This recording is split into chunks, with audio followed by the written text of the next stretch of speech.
Unlock a universe of endless possibilities by seamlessly blending the power of Forge and Fabric mods in Minecraft. To begin this incredible fusion, we first need to get the right tools. Head over to your Minecraft launcher, and we'll start by creating distinct profiles for both your Forge and Fabric installations. First, let's set up Forge. Visit the official Forge website and download the installer for the Minecraft version you wish to play. Once downloaded, run the installer and select Install Client, then click OK.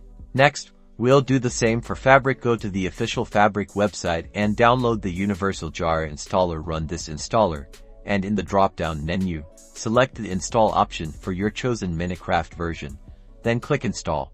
Now, return to your Minecraft launcher. You should see new profiles for both Forge and Fabric. Launch your game once with each of these profiles separately. This is crucial for creating the necessary mod folders. After launching each profile, locate your Minecraft folder. You'll find a mods folder. Within it, we'll need to combine the contents of these two mods folders into one.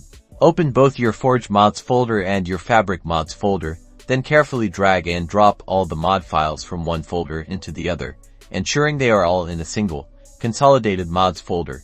Crucially, for many Forge and Fabric mods to work together, you'll need a compatibility layer. A popular option is Sinitra Connector. Download its jar file and place it into your combined mods folder. Finally, launch your Minecraft game using either the Forge or Fabric profile. Your combined mods should now load, allowing you to experience the best of both worlds. Enjoy a dramatically expanded Minecraft experience with this powerful modding synergy.